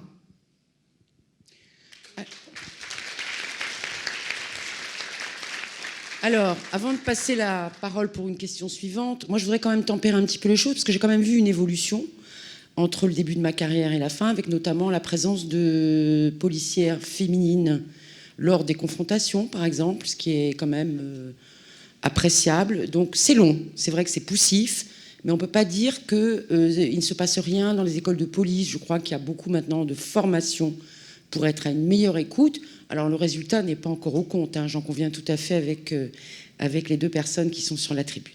Je laisse la parole à une de nos étudiantes. Bonjour. Déjà, je vous remercie pour ce que vous faites aujourd'hui. Ça me rappelle pourquoi je fais du droit.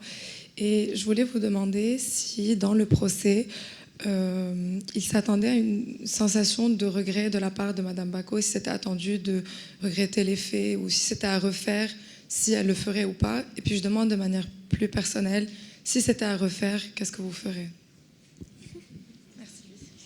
Alors ça, c'est une question que je me pose tous les jours. C'est quelque chose qui me mange aussi. C'est que tous les jours, je me dis, je regrette tout ce que j'ai fait et je regrette le geste que j'ai fait, je regrette toute ma vie. La seule chose que je regrette pas, c'est mes enfants. C'est la seule et unique chose, parce que c'est la seule et unique chose qui fait que je suis encore là, debout. Parce que sinon, il y a déjà longtemps que j'aurais abandonné du départ, franchement. Et comme on disait, les enfants, ils sont autant maltraités parce que je m'en veux énormément, parce que je les ai programmés comme lui m'a programmé, en fait. Tous les enfants qui sont de familles qui ont été maltraités, ils sont maltraités aussi, d'une autre façon, mais ils sont maltraités. Et oui, je regrette tout. Et tous les jours, je me dis, j'aurais dû faire ci, j'aurais dû faire ça, mais intérieurement, comme me fait travailler ma psychologue, oui, mais est-ce que vous étiez capable de faire ça ? Ben non, donc vous ne pouviez pas. Et c'est quelque chose que je fais tous les jours, quoi. C'est parce que je m'en veux tellement que je cherche toujours, j'aurais dû faire comme ci, j'aurais dû faire comme ça. Et c'est quand on peut faire beaucoup de choses, mais quand on le vit, on voit pas on voit pas comme vous, quoi. C'est ça. Mais je me permets d'intervenir. Est-ce que vous aviez la conscience d'être dans une situation totalement anormale ou bien Non. Vous viviez quelque chose en vous disant... Bah, pour moi, c'était normal. Pour moi, c'était normal. Enfin, j'ai toujours vécu comme ça, en fait. Donc, je croyais que tout le monde vivait pareil que moi. En fait, c'est ça. Et quand je l'ai compris, j'étais déjà en prison. Mais oui, c'est pour ça que maintenant, je dis toujours, je veux devenir comme vous tous, normal. Parce que je sais que maintenant, c'est comme ça que ça doit être. Tandis que moi, à ce moment-là, depuis toute petite, en fait, j'ai toujours cru que ce que je vivais, c'était comme ça pour tout le monde, quoi, en fait. On vit vraiment pas dans le même monde. C'est ça. Quelques dernières questions. Un de nos étudiants. Bonjour, j'aimerais savoir, vu la situation que vous avez vécue, est-ce que vous arrivez toujours à faire confiance aux hommes? Pas du tout. Alors après, ici, il y avait qui d'autre ici? Oui. J'ai fait énormément de progrès. Je peux arriver à être avec un homme dans une pièce. Pas tous. Non, je pense que j'y arriverai... Enfin, j'espère que j'y arriverai comme tout le monde. Mais j'arrive avec mon cercle. Ça veut dire vraiment que mes collègues de travail. Pas plus. C'est vraiment parce que ça fait 3 ans que je les connais. Donc, après, on a une façon de fonctionner. Je pense que madame... Voilà, on a une façon de fonctionner qui est... on va voir quelqu'un, on va se focaliser sur tous les moindres détails. En fait, notre cerveau est comme une machine automatique et qui va vous scruter totalité, vos manières de faire. Oui, voilà, de vraiment tout, mais en quelques secondes. Et on sait si ça passe ou ça passe pas, s'il y a danger ou pas. Je sais que moi, là où je vais faire du sport maintenant, et je sais que l'autre jour, il y a une personne, je ne pouvais pas. J'avais beau avoir tous mes tocs possibles, j'avais les miroirs, j'avais ma musique, j'étais concentrée, j'étais dans mon truc. Je ne pouvais pas, au point où mon fils, il m'a dit, mais calme-toi, je ne peux pas être avec cette personne dans une pièce. Pourtant, la salle était grande, je ne peux pas. J'ai pris mes affaires, je suis partie, parce que c'était vraiment... comme s'il allait manger, qu'il allait m'exterminer. C'est vraiment... et c'est ridicule parce que cette pauvre personne, mon fils le connaît, et il me dit, mais tu risques rien. Je sais, mais moi, c'est pas possible, quoi. Et c'est dommage pour lui, hein, je suis désolée, mais voilà, on a... je pense qu'on a un 6e sens qui nous a fait survivre, en fait. Je pense que vous êtes d'accord. Là-dessus, on a un 6e sens, et c'est qu'on est tellement habitué à tout décrypter, faire attention à tout, mais vraiment, qui pour vous est complètement ridicule, qu'on serait des folles. Mais vraiment, on a besoin de tout décrypter pour s'assurer nos arrières, quoi. Moi, je ne vais pas manger dans un restaurant si je n'ai pas mon mur derrière moi ou mes vitres pour tout scanner. Oui, en fait, on est un scan à nous tout seuls, en fait. Et du coup, c'est méchant, mais les hommes, vous êtes en priorité dans le champ de vision. C'est... Oui, voilà. Mais même quelqu'un... Ah oui, oui, toujours. Ce sera un danger. Si ça ne l'est pas maintenant, ça peut l'être. Parce que pour moi, j'ai connu des hommes gentils et tout, mais pour moi, un homme gentil, c'est pas normal. Un homme gentil, ça veut dire que potentiellement, dans quelques temps, il me montrera son vrai côté, et là, ce sera danger. C'est en fait, on ne fonctionne pas comme vous tous, en fait. Et c'est bête parce que ce truc-là, il mange parce que je suis en activité, en anxiété, en nervosité, H24. Vraiment H24. Même la nuit, je vais réfléchir, j'ai un chantier, il va y avoir des autres entreprises, je les connais pas. C'est vraiment quelque chose qui vous mange. Et mes enfants l'ont. ils ont ce sixième sens, ils ont cette sensation, mais ils arrivent à passer au-dessus. Mais ils les ont instinctivement. C'est comme dans la rue, on va voir quelqu'un, que ce soit n'importe qui, on va savoir si cette personne, elle est en danger ou pas, ou si elle vit des choses. C'est, je sais pas, on est une machine, je sais pas comment on peut dire ça, quoi. Ouais, on y sent. À la façon d'agir, à la façon de faire, au regard et tout ça, c'est quelque chose qui nous mange quand même, hein, parce que ça nous fatigue affreux, quoi. Et qu'est-ce qu'on aimerait ne pas y avoir? Parce que ça, ouais, c'est un handicap. C'est notre cerveau est actif tout le temps. C'est pour ça qu'on se retrouve à bouger tout le temps, à avoir des spasmes. Et quand on nous voit, on se dit, mais elle est folle celle-là. Mais non, c'est qu'on est tellement une boule de nerfs et d'anxiété intérieurement que... Ouais, mais c'est dur pour que vous compreniez, quoi. La dame, elle peut comprendre.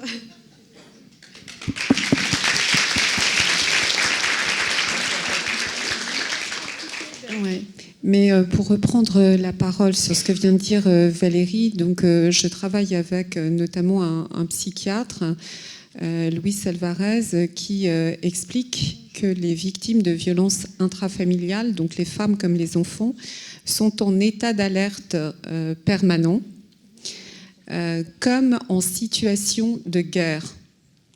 Donc il assimile les traumas, conséquences des violences intrafamiliales, à des traumas engendrés par des situations de guerre. C'est aussi grave que cela. Donc c'était pour parler de cet état d'alerte permanent, pour rebondir sur ce que vous disiez. Alors ce sera la dernière question de la salle. Je sais que vous en aviez tous, mais voilà, à un moment il faut qu'on avance. Donc la dernière question pour cette conférence. Alors bonjour maître, bonjour madame Bacot. Déjà j'aimerais vous exprimer ma sincère compassion et vous souhaiter beaucoup de courage par la suite, parce que moi j'ai suivi votre histoire et je sais que c'est pas facile de vous retrouver devant vous aujourd'hui. Et donc du coup j'aurais deux questions pour maître Tomasini, des questions que je pense que vos détracteurs vous ont déjà posées, mais moi j'aimerais avoir votre avis personnel sur la question. J'aimerais savoir si vous ne pensez pas que la reconnaissance de la notion de légitime défense différée pourrait entraîner des abus, et selon vous, quels seraient les dispositifs qu'on pourrait prendre pour l'encadrer, pour ne plus justement que la parole des femmes soit dévaluée? Merci. Oui, merci pour cette question. Déjà, première chose, si jamais une femme était donc acquittée au bénéfice d'une légitime défense dite différée, il y aurait procès. Donc ce n'est pas un permis de tuer que d'évoquer la légitime défense différée. Par ailleurs, pour encadrer cette légitime défense différée, on a déjà insisté sur le fait qu'il faudrait qu'il y ait une expertise psychiatrique qui démontre que cette femme était atteinte au moment du passage à l'acte d'un syndrome de femme battue, et que ce passage à l'acte, justement, l'a été dans un état d'aliénation, voire d'abolition du discernement. Donc on a ce que j'ai rappelé tout à l'heure avec Valérie Bacot, dans un état de légitime défense différée, il faudrait qu'un psychiatre puisse attester du syndrome de femme battue, ce qui veut dire que cette femme a été fracassée pendant des années par son conjoint, qu'ensuite ce psychiatre puisse évoquer une forme d'abolition du discernement et d'explosion de la mémoire traumatique. Et donc, ce qui explique l'état de légitime défense différée, ça veut dire quoi? Ça veut dire que les deux critères de concomitance et de proportionnalité sauteraient dans ce cas très précis. Et de surcroît, il y aurait donc un procès avec des arguments à l'inverse qui seraient de toute façon évoqués par l'avocat général, et ça serait à la cour et donc au jury de se prononcer en prenant en compte la situation très particulière de cette femme qui aurait été battue pendant des années. Est-ce que ça vous semble compréhensible, clair et pertinent? Question au public, de ma part. Voilà.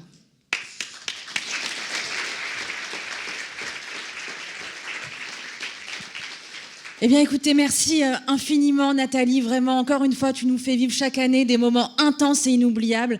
Madame Bacco, vous nous avez livré un témoignage bouleversant. Je pense qu'on peut l'applaudir, vraiment. Il fallait beaucoup de courage pour venir aujourd'hui à l'Institut supérieur du droit. On arrive à vous suivre, on arrive à comprendre. Et vous nous avez dit tout à l'heure, on se sent comme presque rien, mais croyez-moi, aujourd'hui, on est tous convaincus que vous êtes une grande dame.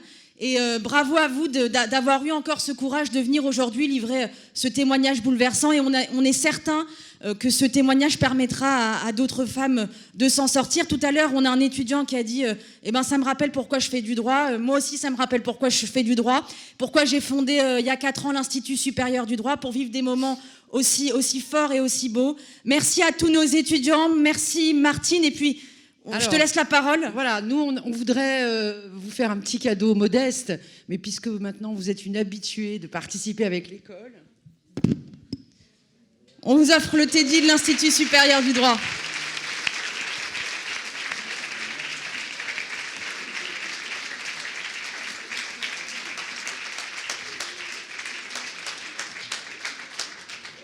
On se fait une petite photo. Allez-y, levez-vous tous. Pour remercier, venez avec nous, Martine, Valérie, Nathalie.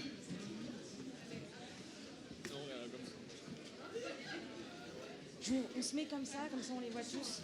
Ouais. Martine, viens avec nous. Tu veux qu'on se mette où? Et avec Valérie? Ouais, Valérie, venez si ça vous dit. Et voilà, Randy arrive. Je crois qu'on peut encore les applaudir, on vient de vivre un grand moment.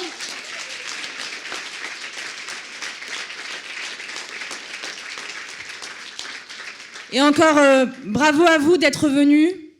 Et n'oubliez pas, on se retrouve prochainement pour l'acte 2. On compte sur vous pour préparer le dossier, pour plaider pour Valérie Bacco. Ceux qui veulent plaider, venez voir.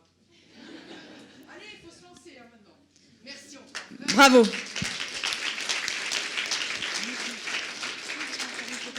Randy, tu viens? Je vous propose qu'on fasse une photo. Vraiment, on met les mains en l'air pour montrer notre énergie. Notre peps, venez Valérie.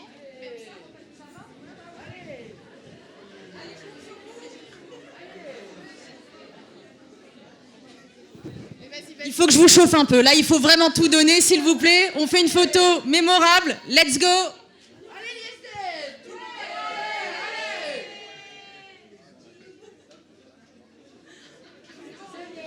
Super, merci à tous. À très bientôt.